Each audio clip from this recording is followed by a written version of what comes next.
Rebecca's water broke at 3:42 p.m. in the hospital cafeteria, 8 weeks early. But when the staff rushed to help her, Dr. James Mitchell walked past without stopping, his arm wrapped around Elena, the mistress he'd been parading through the hallways for weeks, completely unaware the pregnant wife he divorced that morning was a secret trillionaire who'd purchased his family hospital, the building his grandfather had founded, specifically to control his destiny. He abandoned her at the hospital, literally stepping over her wheelchair to get into the elevator with Elena, while his mother Patricia watched from the second-floor window, her phone camera recording Rebecca's distress to send to their family group chat with the caption, "The trash taking itself out," mocking her tears even as contractions racked her body. The emergency room staff knew something the Mitchell family didn't. Rebecca's medical records listed her emergency contact as Montgomery Holdings' legal team, and her insurance wasn't regular coverage but executive platinum tier that only billionaire families possessed. Yet she'd never corrected anyone's assumptions about her financial status. Elena whispered in James's ear about their honeymoon plans to Bali, using money from the joint account he'd drained, believing Rebecca couldn't fight back legally. But in the hospital's administrative office, Rebecca's lawyers were already filing charges for theft, fraud, and financial abuse. Patricia had spent 3 years destroying Rebecca's confidence with carefully crafted insults about her clothing, her background, her worthiness to be a Mitchell. Never suspecting that Rebecca's cheap clothes were by choice, her humble demeanor was protective camouflage, and her silence during abuse was evidence collection. The hospital's staff had been informed that morning about their new owner, and they'd watched in horror as James Mitchell abused his soon-to-be ex-wife publicly, giving them the evidence Rebecca needed to justify his termination for unprofessional conduct and creating a hostile work environment, charges that would destroy his medical career permanently. How would James survive when his career, reputation, and freedom were simultaneously destroyed? What would Patricia do when she realized she'd bullied a billionaire who now controlled everything she valued? Would Elena stay when James became the penniless, disgraced man he'd accused Rebecca of being? And what final devastating truth would Rebecca reveal that would leave him broken and begging for another chance? This story teaches powerful lessons about the danger of public cruelty and karmic justice, how abusers often project their worst qualities onto victims, the wisdom of silence when you're building your case, and that real power moves in silence while fake power needs an audience. Viewers will learn to never show all your cards too early, that people who mock others' pain reveal their own moral bankruptcy, the importance of having your own resources in any relationship, and how systematic dismantling is more effective than explosive confrontation. You'll benefit from recognizing toxic relationship patterns, understanding strategic patience, seeing the complete consequences of betrayal and family abuse, and experiencing the profound satisfaction of watching justice unfold perfectly. 3 hours before Rebecca's water broke, she sat in the hospital parking garage inside her modest Honda Civic, watching through the rearview mirror as James kissed Elena against his Mercedes, the car Rebecca had purchased for his birthday last year, with money from the investment portfolio he didn't know existed. The divorce papers he'd served her that morning lay on her passenger seat, but she hadn't cried over them because she'd known they were coming for 6 months, ever since her private investigator delivered the first photographs of James and Elena leaving the Riverside Hotel. She'd cried then in her downtown penthouse that James had never visited because he believed she lived in the small apartment she maintained as a cover, but those tears had transformed into something harder, sharper, more purposeful. Rebecca had been Rebecca Montgomery before she became Rebecca Mitchell 3 years ago, but James had never asked about her family beyond the vague stories she told him about being orphaned young and raised by distant relatives. He'd never questioned why she didn't work, but also never asked for money, why she dressed modestly but her clothes never wore out, why she seemed comfortable in expensive restaurants, but claimed she'd saved up for special occasions. He'd been too absorbed in his own world, his own career, his own reflection to notice the inconsistencies, and Patricia had been too busy tearing her down to wonder why Rebecca never actually broke. The Montgomery family had built their fortune in pharmaceuticals over 4 generations, but Rebecca's grandfather had taught her that visible wealth made you a target, while invisible wealth made you powerful. She'd inherited $2.1 billion at 21 when her parents died in a plane crash, but she'd turned it into $4.7 billion through strategic investments in medical technology, real estate, and emerging markets. She'd met James at a hospital charity event where she'd been anonymously donating, drawn to his passion for cardiac surgery and his stated dedication to helping underserved communities. But she'd learned too late that his passion was really for status, and his dedication was really to his mother's approval. Patricia Mitchell had hated Rebecca from their first meeting, but not because Rebecca wasn't good enough, because Patricia sensed something she couldn't control. The older woman had spent 3 years launching strategic attacks designed to make Rebecca feel small, criticizing her clothing at family dinners, mentioning James's old girlfriends who'd come from good families, suggesting Rebecca was only interested in James for his doctor's salary, implying she was trapping him with pregnancy. Each insult had been carefully documented by Rebecca in a leather journal she kept locked in her real apartment's safe because she'd learned from her grandfather that abusers always escalated and evidence always mattered. James had changed gradually after their wedding, or perhaps he'd simply revealed who he'd always been. The man who'd promised to build a life together became the man who worked 16-hour days by choice rather than necessity, who forgot anniversaries but remembered Elena's coffee order, who criticized Rebecca's cooking but praised the hospital cafeteria's sandwiches. She tried at first to be the perfect wife, thinking love could be earned through devotion, but she'd realized by their second anniversary that James didn't want a partner. He wanted an audience, and she wasn't applauding enthusiastically enough. Elena had entered the picture 14 months ago as James's new surgical nurse, but Rebecca had known about the affair within 3 weeks because she'd hired the investigator the moment James started password protecting his phone. Elena was 28, ambitious, and apparently willing to believe James's lies about his loveless marriage to a woman who refused to support his career. The irony would have been funny if it weren't so painful.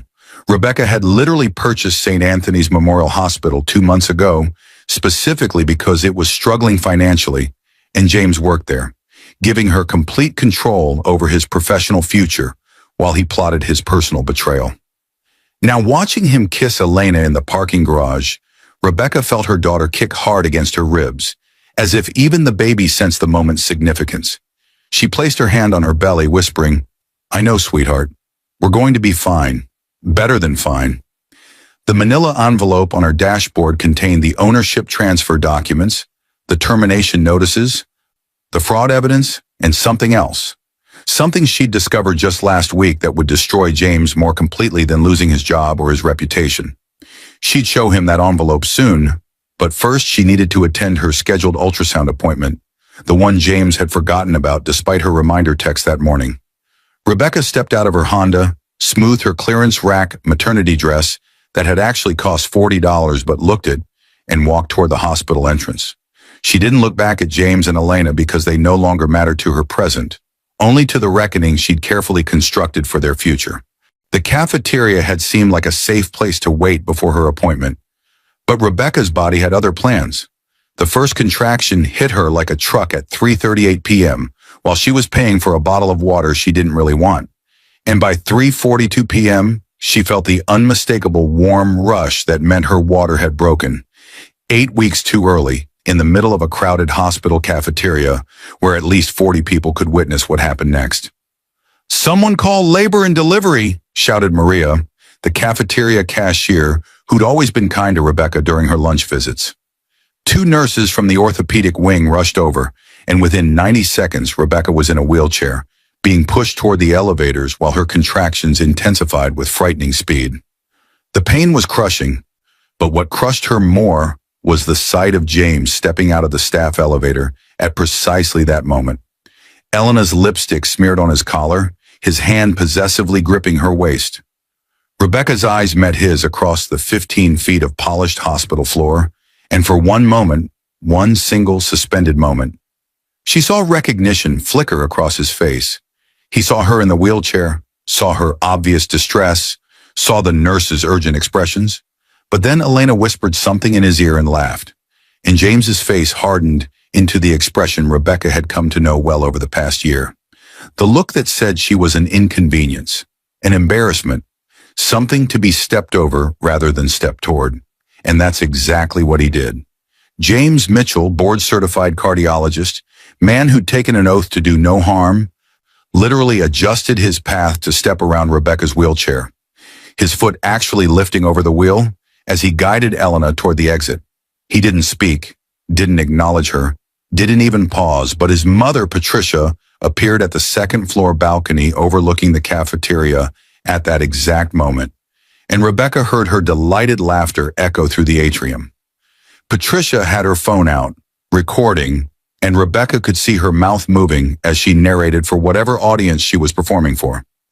The phone's camera was pointed directly at Rebecca's face, capturing her tears, her pain, her humiliation, and Patricia's expression was one of pure triumph. The look of a woman who believed she'd finally broken someone she'd never managed to break before. "Mrs. Mitchell, we need to get you upstairs immediately," the nurse pushing her wheelchair said urgently. "Your baby is coming too early. We need to try to stop the labor." But Rebecca couldn't move yet because she was watching James's back as he disappeared through the hospital doors with Elena, watching Patricia film her suffering like it was entertainment, and feeling something inside her crystallize into absolute clarity. She'd been patient, strategic, careful to document everything while protecting herself emotionally, but she'd still harbored some small hope that James might redeem himself, that when faced with his child's premature birth, he might remember he was supposed to be a father, a husband, a human being with basic decency. That hope died watching him step over her wheelchair. "Take me up," Rebecca said quietly, her voice steadier than it had any right to be. "But first, someone contact Dr. Raymond Chen in administration. Tell him Rebecca Montgomery needs him immediately. Use my full name." The nurses exchanged confused glances. They knew her as Rebecca Mitchell, but the head nurse, an older woman named Dorothy who'd worked at St. Anthony's for 30 years, went very still. "Montgomery? As in Montgomery Holdings?" "Yes," Rebecca said through another contraction. "I'm the new owner. Dr. Chen knows. And Dorothy, I need you to document exactly what just happened. Who was present, what Dr. Mitchell did, what his mother filmed, everything. Can you do that?" Dorothy's face transformed from confusion to understanding to righteous anger in 3 seconds flat. "Oh, honey, yes, I absolutely can. And I'll make sure every single person who witnessed this fills out an incident report." She turned to the other nurses. "Get her to L&D now. Page Dr. Sarah Kim. She's the best we have for premature labor. And someone find Dr. Chen. Tell him the owner is here and she's going into early labor because her husband just committed patient abandonment." As they wheeled Rebecca toward the elevator, she saw Patricia still filming from the balcony, but now Patricia was also texting. Probably to James. Probably something cruel about Rebecca, causing a scene, or being dramatic. Rebecca almost pitied her. Almost, because Patricia had no idea she just filmed evidence that would appear in multiple lawsuits, professional ethics hearings, and possibly criminal proceedings. The elevator doors closed, and Rebecca allowed herself one more moment of tears before she wiped her face and pulled out her phone. She had 3 missed calls from her legal team and 1 text from her head attorney, David Rodriguez. "Documents are ready. Just say when." Rebecca typed back with shaking hands. "Now. Deploy everything now." Then another contraction hit, and she focused on breathing, on staying calm for her daughter, on remembering that justice was already in motion, and revenge was simply the natural consequence of other people's choices. James had stepped over her wheelchair, but in doing so, he'd stepped over the line that would cost him everything he'd never appreciated and everything he'd always taken for granted. The labor and delivery floor was a flurry of activity when they arrived, but through the chaos, Rebecca heard her phone buzz with David's response. "Termination notice delivered to Dr. Mitchell's office. Fraud charges filed with the DA. Custody papers filed with family court. Asset freeze initiated on all joint accounts. Press release about new hospital ownership going out in 30 minutes. "It's done, Rebecca. Now focus on keeping that baby safe." Rebecca handed her phone to Dorothy. "If Patricia Mitchell or Elena Vasquez try to come up here, call security. Neither of them is on my approved visitor list. The only person I want to see is my daughter when she decides to arrive." Dorothy squeezed her hand. "You've got this, honey. And for what it's worth, I've worked here since before James Mitchell was born. I knew his grandfather, the man who founded this hospital with honor and integrity. He'd be ashamed of what his grandson just did, but I think he'd be proud of you." Rebecca squeezed back, then let the medical team surround her with monitors and IVs and expertise, trusting them to save her baby while her legal team saved her future. James had abandoned her at the hospital, but the hospital, her hospital, was embracing her, protecting her, and preparing to help her deliver not just a baby, but also the justice that had been 3 years in the making. James Mitchell's phone buzzed in his pocket while Elena was showing him paint samples for the condo they were planning to buy with the $880,000 he drained from his joint account with Rebecca over the past 6 months. They were at Rosewoods, an upscale restaurant 2 blocks from the hospital, celebrating what James called his Liberation Day with champagne that cost more than Rebecca's entire monthly grocery budget, or so he believed. Elena was laughing, her hand resting on his thigh under the table, talking about honeymoon destinations and the life they'd build together, now that he was finally free from that anchor. "You should check that," Elena said, gesturing to his phone. "Might be the hospital." James glanced at the screen and saw an email from Human Resources with the subject line, "Urgent, immediate termination and facility ban." His stomach dropped, but he told himself it had to be a mistake. Maybe a phishing scam, because he was one of the hospital's top cardiac surgeons with an impeccable record and patient satisfaction scores that administration frequently cited in board meetings. But when he opened it, the words seemed to rearrange themselves into a nightmare. "Effective immediately, your employment at St. Anthony's Memorial Hospital is terminated for cause. Security has been notified. Your access credentials have been deactivated. You are hereby banned from hospital property pending investigation into professional misconduct, patient abandonment, and creation of a hostile work environment. This action is authorized by the hospital's new owner, Montgomery Holdings, LLC. All appeals should be directed to the legal department. Your final paycheck, minus deductions for pending investigations, will be mailed within 30 days. "What the hell?" James muttered, his champagne suddenly tasting like acid. He scrolled frantically through his emails and found 6 more. One from the state medical board about an ethics complaint, one from his bank about suspicious activity and an account freeze, one from a law firm he'd never heard of about fraud charges, one from the district attorney's office, one from family court about an emergency custody hearing, and one from his mother with the subject line, "Did you know?" Elena leaned over to read his screen, but James was already opening Patricia's email. His hands shaking so badly he almost dropped the phone. Patricia's message was uncharacteristically frantic. "James, call me now. That woman Rebecca isn't who we thought. I just got a call from the hospital. They're investigating me for embezzlement from the Mitchell Family Foundation. They're saying I've been stealing for 18 months. And your wife, your ex-wife, the hospital is saying she owns it now. They're saying she's Rebecca Montgomery, the Montgomery family, pharmaceuticals, billions of dollars. James, did you marry a billionaire and not know it? My lawyers are saying the evidence is irrefutable. She documented everything. Call me." The restaurant seemed to tilt sideways. James read the email 3 times, but the words didn't change, and the reality they described felt like falling through ice into freezing water. Rebecca? His Rebecca, who bought clearance clothes and clipped coupons and never complained when he forgot their anniversary? Rebecca, who his mother had mocked for 3 years as a gold digger despite never actually asking him for money? That Rebecca was a Montgomery?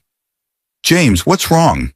You look like you've seen a ghost," Elena said, but her voice sounded distant, tinny, like she was speaking from the end of a very long tunnel. He pulled up his browser and searched Rebecca Montgomery with trembling fingers. The results loaded, and his phone screen filled with images. Rebecca at charity galas in designer gowns. Rebecca cutting ribbons at hospital openings. Rebecca shaking hands with senators and tech CEOs. Rebecca on the cover of Forbes magazine 3 years ago with the headline, "The Quiet Billionaire, How Rebecca Montgomery Turned Inheritance into Empire." The Forbes article was dated 6 months before he'd met her. The photograph showed her in an elegant black dress, her hair styled differently, her smile more reserved, but it was unmistakably her, his wife, the woman he'd just divorced. The woman whose wheelchair he'd stepped over 4 hours ago. The woman currently in premature labor with his child in the hospital. He'd thought belonged to his family, but apparently now belonged to her. James's vision blurred as he scrolled through the article. Montgomery, 28, inherited $2.1 billion at 21, but has grown her wealth to an estimated $4.7 billion through strategic investments in medical technology, commercial real estate, and in emerging markets. Unlike many young billionaires, Montgomery maintains a remarkably low profile, often appearing at charity events in modest attire and declining most interview requests.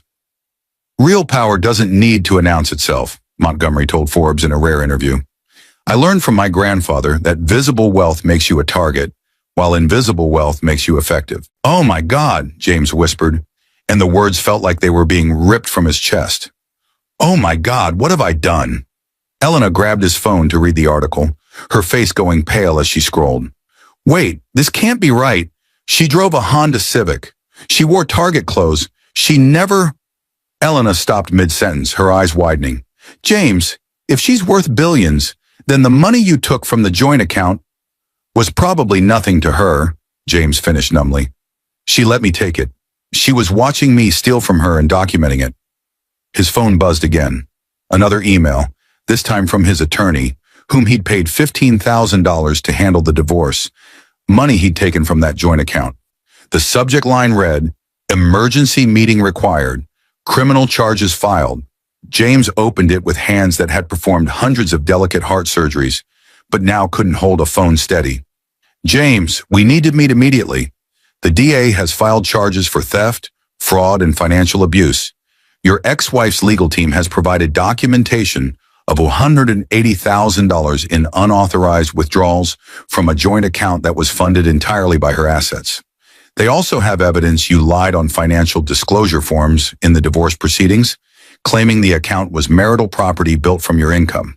Additionally, Rebecca Montgomery's attorneys have filed for emergency full custody of your unborn child, citing abandonment and evidence you're an unfit parent. The medical board is investigating patient abandonment after you allegedly stepped over your wife's wheelchair while she was in premature labor. James, they have video, multiple witnesses. This is bad. This is career-ending and potentially prison-level bad. We need to talk about plea bargains. The restaurant noise faded to white static.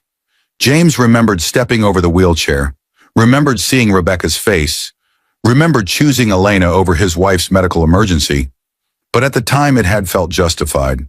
She was leaving him anyway. She was always so dramatic. She'd be fine.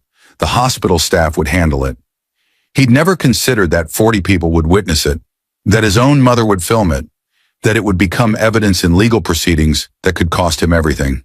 James, I think I should go, Elena said quietly, standing up and grabbing her purse. This is a lot. And if there are criminal charges, I can't be associated with... You're leaving? James looked up at her, seeing clearly, for perhaps the first time, how shallow her features were, how calculated her affection had always been. Elena, you said you loved me. You said we'd build a life together. That was when you were a respected surgeon with a six-figure salary, Elena said, her voice cold in a way he'd never heard before. Not an unemployed criminal who's about to lose his medical license. I'm sorry, James, but I have my own career to think about. She paused, then added with devastating casualness, and honestly, if your wife is worth billions and you never knew, you're not as smart as I thought you were. Good luck with everything. She walked out of the restaurant, leaving James sitting alone with a $300 champagne bill and the wreckage of every assumption he'd ever made about his life, his wife, and his own intelligence. His phone kept buzzing. More emails, more texts, more evidence of the systematic destruction Rebecca had engineered, while he'd been too arrogant to notice he was building his own gallows. A new email appeared from an unknown sender with the subject line, "From Rebecca." James's hand shook as he opened it. James, by now you've received the legal notifications. I want you to understand something. I didn't do this out of cruelty. I did this because you abandoned a pregnant woman in medical distress, your wife, your child, and that revealed who you truly are beneath the doctor's coat and the kind words you used when we first met. You stepped over my wheelchair. Your mother filmed my suffering. Elena helped you steal from me. All of you assumed I was powerless because I chose to appear humble. You confused kindness with weakness and silence with ignorance. I gave you 3 years to prove my initial judgment of your character was wrong. Instead, you proved it was too generous. The hospital your grandfather built with integrity now belongs to someone who will restore that integrity. Your daughter will be born into a world where she knows her worth isn't determined by what she can do for narcissists. And you will learn that real consequences exist for real cruelty. I don't hate you, James. I pity you. You had everything that mattered and traded it for everything that doesn't. Goodbye. James sat in that restaurant for 3 hours after reading Rebecca's email. His champagne gone flat, his career gone entirely, his future a blank space where certainty used to live. His phone kept buzzing, but he stopped checking it because each new notification was another domino falling. His country club membership revoked, his mother's friends uninviting him from their charity boards, colleagues texting awkward messages that said, "Heard what happened, so sorry," but really meant, "Glad it's you and not me." When he finally stood to leave, his legs barely supported him, and he realized with stunning clarity that he'd spent the entire day celebrating his freedom from Rebecca while she'd been systematically ensuring he'd never be free from the consequences of how he'd treated her. He'd stepped over her wheelchair thinking he was stepping into his new life, but he'd actually stepped into the trap she'd spent 3 years carefully constructing around his arrogance. The crushing weight of what he'd lost, not the money or the career, but the woman who'd loved him enough to be patient, to give him chances, to hope he'd choose differently, finally broke through his shock, and James Mitchell stood outside Rosewood's restaurant, a place he could no longer afford, and wept for everything he'd thrown away without ever understanding its value. 6 weeks later, James Mitchell stood outside St. Anthony's Memorial Hospital, the building he could no longer enter without being arrested for trespassing, holding a letter his attorney had told him was legal suicide to deliver personally, but he'd run out of options and dignity weeks ago. His Mercedes had been repossessed, his condo was in foreclosure, and the criminal trial for fraud and theft was scheduled to begin in 2 months. Elena had blocked his number after their third date failed when he couldn't pay the bill, and his mother Patricia wasn't speaking to him because her embezzlement charges had resulted in house arrest and the complete destruction of her social standing. But none of that mattered as much as the fact that his daughter had been born 6 weeks ago, 5 weeks premature but healthy, weighing 4 pounds and 3 ounces.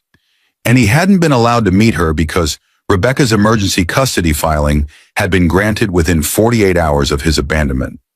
The judge had watched the security footage of James stepping over Rebecca's wheelchair, had read Patricia's text messages mocking Rebecca's tears, had reviewed the financial evidence of systematic theft, and had ruled that James Mitchell posed a danger to the child's well-being and was prohibited from contact until he completed court-ordered therapy and demonstrated sustained rehabilitation.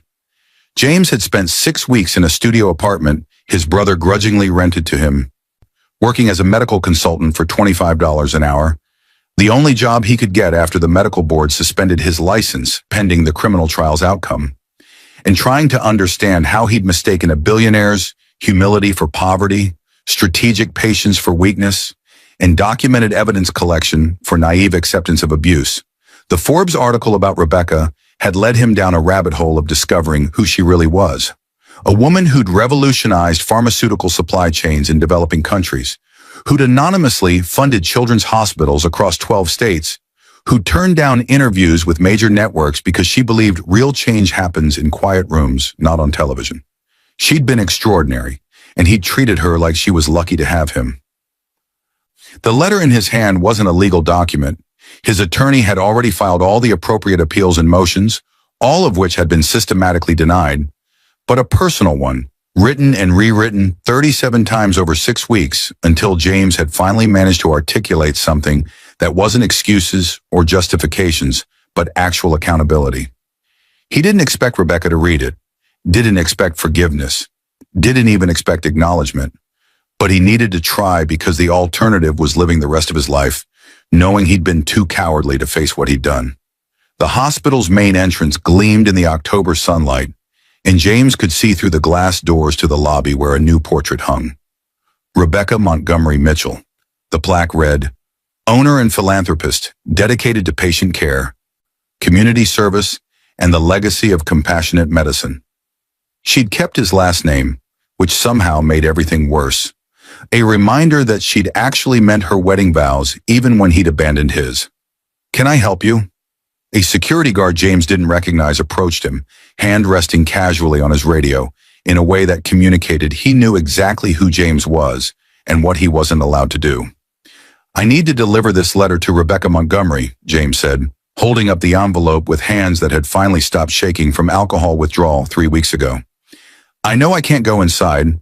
I'm not trying to violate the restraining order. Could you give this to her, please?" The guard studied him for a long moment, and James saw the judgment in his eyes. The knowledge of what James had done that had spread through every level of the hospital staff. But then the guard's expression softened slightly, perhaps recognizing desperation, or perhaps just following protocol. "Wait here. I'll see if she's available." James waited for 43 minutes, standing in the designated visitor area outside the hospital property line, watching staff members come and go, some recognizing him and looking away quickly, others not knowing who he was, but sensing from his posture that he carried something heavy. The October wind picked up, and James wished he'd worn a heavier jacket, but he'd sold most of his expensive clothes to pay his attorney's retainer, and the windbreaker he wore now was from a discount store. The kind of place Rebecca had probably shopped at while married to him. Not because she couldn't afford better, but because she'd understood something about value that he never had. "Mr. Mitchell."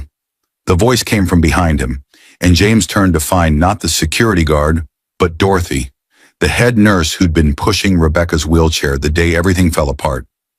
She looked older than he remembered, or perhaps he was just seeing her clearly for the first time, noticing the lines around her eyes that spoke of 3 decades witnessing human suffering and human cruelty in equal measure. "Dorothy," James said, his voice cracking on her name, "is Rebecca, will she—" "She's upstairs with your daughter," Dorothy said, her tone neither kind nor cruel but factual. "Lily, that's what Rebecca named her.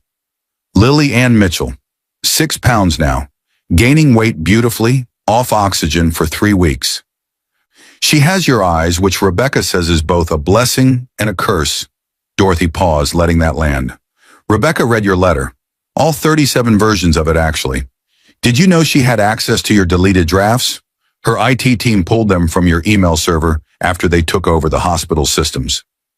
James's face burned with shame, remembering some of those earlier drafts that had been full of self-pity and blame-shifting before he'd finally stripped away the defenses and written something honest. "I didn't know that was possible." "There's a lot you didn't know," Dorothy said, but her voice had softened slightly. "Rebecca asked me to give you something." She handed him a sealed envelope that was thicker than the letter he'd sent. "She said you should read this somewhere private, and she said—" Dorothy hesitated, choosing her words carefully. "She said that accountability is the first step, but it's only the first step. The court-ordered therapy, the financial restitution, the community service, those are the bare minimum. If you ever want to meet Lily, you'll need to become someone worthy of being her father, not just someone who shares her DNA." James took the envelope with trembling hands. "Is there any chance? Does Rebecca think I can—" "Rebecca thinks that people can change if they actually want to," Dorothy interrupted. "But she also knows that most people don't want to badly enough. She said to tell you that she's not interested in your redemption arc unless it's real, sustained, and not performed for an audience. She'll know if you're faking it because she spent 3 years watching you fake things." Dorothy's expression hardened slightly.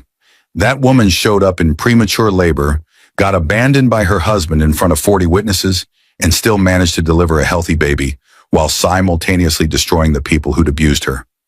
She's not someone you get to manipulate twice. "I know," James whispered. "I'm not trying to manipulate. I don't even know what I'm trying to do. Apologize? Make amends? Neither of those seems adequate." "Then read her letter," Dorothy said, turning to leave. "And Mr. Mitchell, whatever happens with you and Rebecca is between you two. But I've worked in this hospital for 30 years, and I've seen a lot of men like you. Men who thought their credentials and their charm meant they didn't have to treat people with basic decency. Some of them learned, most didn't. Figure out which kind you're going to be. She walked back into the hospital, leaving James alone with the envelope. He walked to a bench in the nearby park, the same park where he'd proposed to Rebecca 4 years ago, back when he genuinely believed he loved her, before his mother's constant criticism and Elena's flattery had eroded whatever capacity for love he'd once possessed. He sat down, opened the envelope, and began to read. James, I read all 37 drafts of your letter. The first 36 were mostly apologizing for getting caught, explaining why you did what you did, and asking me to understand your perspective. Only the 37th was actually an apology that took full responsibility without conditions or explanations. That 37th letter is why I'm responding instead of having my lawyers send a cease and desist. I need you to understand something. I didn't destroy your life. You destroyed your life by choosing cruelty over kindness, status over substance, and your mother's approval over your wife's humanity. I simply documented the choices you made and ensured those choices had consequences. The medical board suspended your license because you abandoned a patient in distress. The DA filed charges because you stole $180,000 and lied on legal documents. The family court restricted your custody because you stepped over your wife's wheelchair while she was in premature labor. I didn't make you do any of those things. I just made sure you couldn't escape accountability for doing them. You want to know why I never told you about my money? Because I wanted to be loved for who I was, not what I had. I wanted a partner who'd choose me when I appeared to have nothing, because that would mean he actually saw me. Instead, I got a husband who thought he was doing me a favor by staying married to me, who let his mother mock me because defending me would have been inconvenient, who stole from me while calling me a financial burden. The cruelest part wasn't the affair, James. Affairs happen when people are cowards. The cruelest part was watching you become smaller and meaner over 3 years, watching you choose pettiness when you could have chosen growth, watching you step over my wheelchair, over your child, because acknowledging my medical emergency would have interrupted your celebration of abandoning us. But here's what I learned. You can't make someone become who you hoped they were. You can only accept who they actually are and decide whether that person deserves space in your life. You don't deserve space in my life, not the current version of you. However, Lily deserves the chance to have a father if you can become one. Not the man who stepped over wheelchairs, but someone who's done enough therapy and self-work to understand why he made those choices and how to never make them again. So here's my offer, and it's the only one you'll get. Complete the court-ordered requirements, all of them, not the bare minimum. Get therapy from someone who specializes in narcissism and emotional abuse. I've attached a list of recommended therapists. Stay sober. Yes, I know about the drinking. Get a job, any honest job, and keep it for at least a year. Make full financial restitution according to the court schedule. And most importantly, spend that time actually examining who you became and why. In 2 years, if you've done all of that and your therapist certifies you've made genuine progress, we can discuss supervised visitation with Lily. Not custody, not co-parenting. Supervised visits where you'll prove over time that you're safe for our daughter to know. If you violate any of these conditions, if you contact me outside the approved channels, if you speak to the press, if you try to manipulate public sympathy, or if you do anything that suggests you're performing rehabilitation rather than experiencing it, this offer is permanently withdrawn. I'm not doing this for you. I'm doing it for Lily because every child deserves a chance to know their father if that father is willing to become someone worth knowing. The man I married 4 years ago had potential. The man who stepped over my wheelchair destroyed that man. I'm offering you the chance to build someone new from the rubble. Whether you actually do that work is entirely up to you. Rebecca. P.S. Your mother, Patricia, is permanently banned from any contact with Lily or me. She filmed me during a medical emergency to mock me, and that's not someone I'll ever allow near my daughter. You can maintain whatever relationship with her you choose, but she will never meet her granddaughter unless she does similar work, which I doubt she's capable of. P.P.S. Elena contacted my office asking for a settlement to keep quiet about your relationship. I had my attorney send her a cease and desist and evidence we'll use if she tries extortion. You picked quite the partner. I hope the last few months helped you understand what attracts people to you when they think you have something versus who stays when you have nothing. James read the letter 3 times, and with each reading, different sentences landed like blows. You can't make someone become who you hoped they were. The man who stepped over my wheelchair destroyed that man. I'm not doing this for you. Each sentence was precisely calibrated to cut through his defenses while offering something he didn't deserve. A path back, narrow and difficult, but a path nonetheless. He folded the letter carefully, placed it back in the envelope, and sat on that bench for 2 more hours, watching the hospital where his daughter currently lived, where his ex-wife had rebuilt her life without him, where his grandfather's portrait still hung, but his own never would. The October sun set behind the building, and James Mitchell made a choice. Not the choice to beg for another chance, not the choice to fight the consequences, but the choice to actually do the work Rebecca outlined, regardless of whether it led back to them. He called the first therapist on Rebecca's list, scheduled an intake appointment, and began the long, humbling process of becoming someone who could look his daughter in the eyes and honestly say, I failed completely, but I'm learning to do better. Whether that would ever be enough, he didn't know. But for the first time in years, James understood that enough wasn't something he got to decide. Rebecca had given him a gift, not forgiveness, not reconciliation, but accountability and a map. Everything else would be earned, slowly and painfully, in the quiet rooms where real change happens when no one's watching. He left the park as the street lights flickered on, carrying Rebecca's letter in his pocket and the crushing weight of his choices on his shoulders. Finally understanding that the woman he'd stepped over had been standing the entire time. He'd just been too blind to see it. This story reveals powerful truths about relationships, power, and consequences. Rebecca's strength wasn't in her wealth. It was in her patience, documentation, and refusal to let abuse define her. James's downfall wasn't Rebecca's revenge. It was the natural outcome of his choices. Patricia's cruelty became her own prison. And Elena's opportunism left her with nothing. The lessons are clear. Never underestimate quiet people. Document abuse systematically. Real power moves in silence. Accountability is the only path to redemption. And the person you step over today might be the person who controls your tomorrow. Remember, karma isn't punishment. It's simply life ensuring that everyone eventually faces the truth of who they chose to become.